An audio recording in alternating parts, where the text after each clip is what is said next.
First it was cinemas.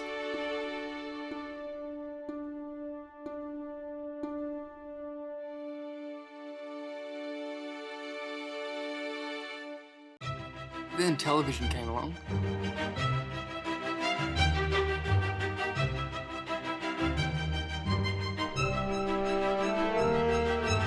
Colour.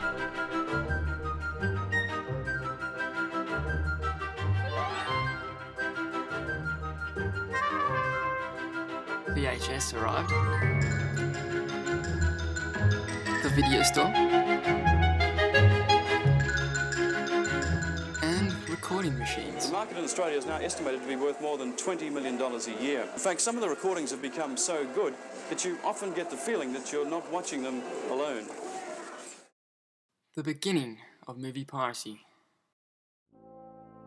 A year ago, most illegal copies were imported from Asia, but now the majority are made in Australia, and Melbourne has the dubious honour of being the nation's pirated movie capital. The major players in this are making more money than the drug dealers. Police say it's undercutting the movie industry and forcing some video stores to the wall.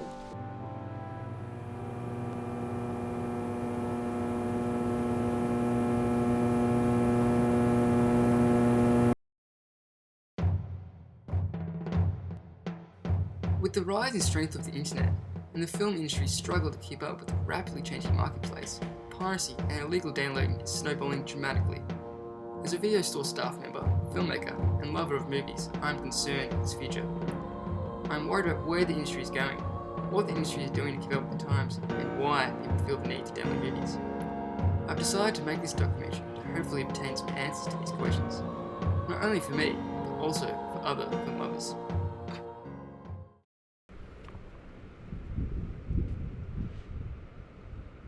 I've been working in this industry for 9 years, and the reason it's closing down is a number of reasons. Partly internet has sort of come to life, and a lot of people download movies from file sharing sites. People get cheap DVDs from overseas, from Bali and that. Telstra's come along with Big Pond, where you can get movies delivered by post. So people don't want to come out and hire a movie and have to bring it back, and then they're worried about paying late fees, and then they get a scratch movie. And so I reckon within 5 years there'll be no more video shops. So many people are downloading movies because it's free, it's easy. Australia is far behind, say, America, where we get the TV seasons and movies a couple of months after, and people like being up to date. So Game of Thrones, apparently each episode is downloaded around 3 million times. So that's 3 million people who aren't going to physically buy the DVD when it comes out. So say if it was around $30, that's $90 million that isn't going towards the filmmakers.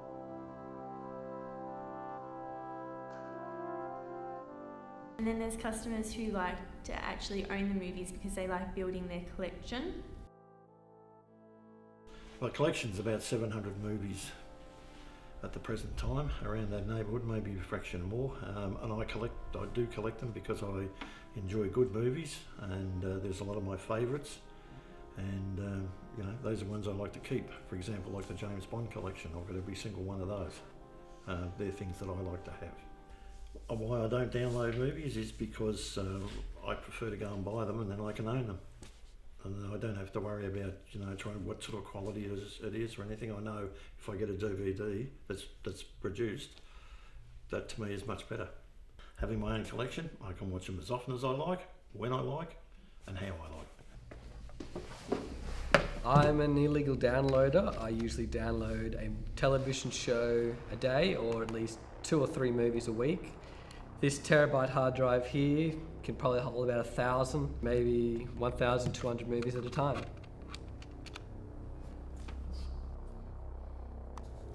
I believe at the moment downloading has been caused by the lack of good ideas for people to actually want to go out to the cinema and watch a movie. If people don't appreciate an idea or a concept as much, they're less likely to put money towards it.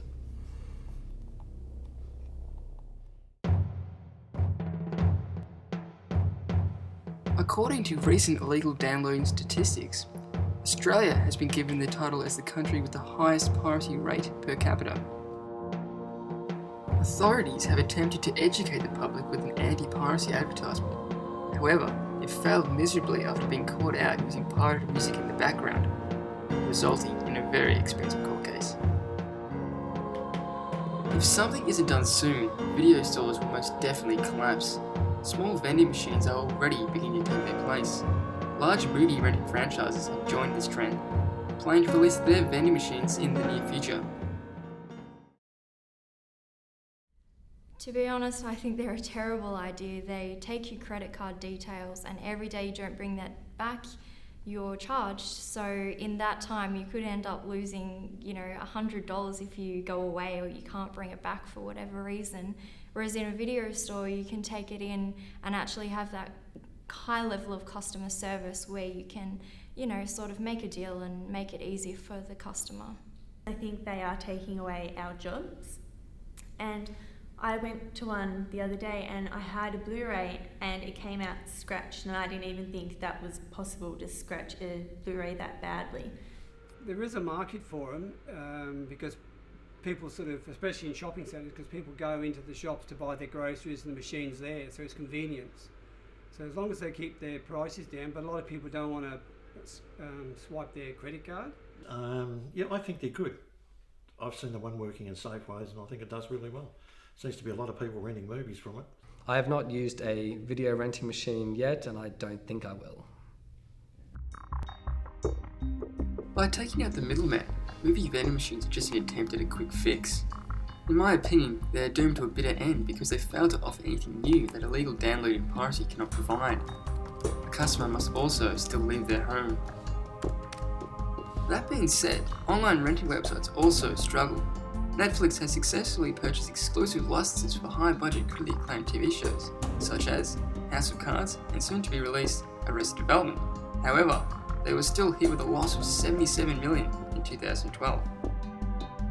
Until illegal downloading and piracy is controlled, the film industry will continue to degrade. Hollywood reportedly goes down in profit 15% every year. Although, a glimpse of hope can be found with a new website called Ultraviolet.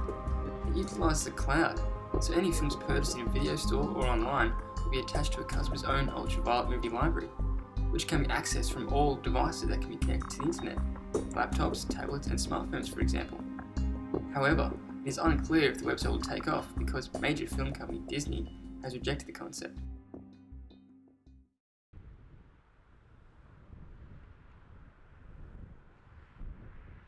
But then I think maybe there does not need to be a drastic change to the way we watch movies physically. Maybe tougher laws do not have to be applied to illegal downloading and piracy.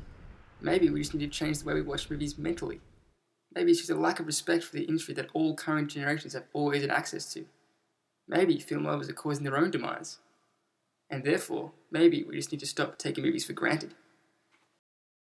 But then ignorance is bliss.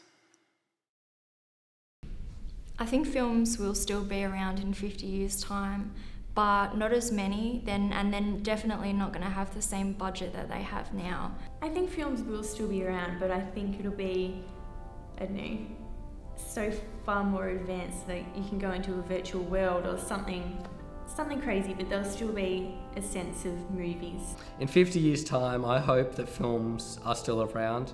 I hope that they're gone beyond these unoriginal ideas and remakes, and with that I reckon it will decrease the chance of downloads happening with better ideas in the future. Depends on technology, the way it's going. I'd have to say in a lot of ways no, but I would like to think in a lot of ways yes. Yeah, I think films will always be around. I mean, technology is getting so good that CGI, special effects, has got the point where, the wow factor's there when you go and see a movie, and that'll never change.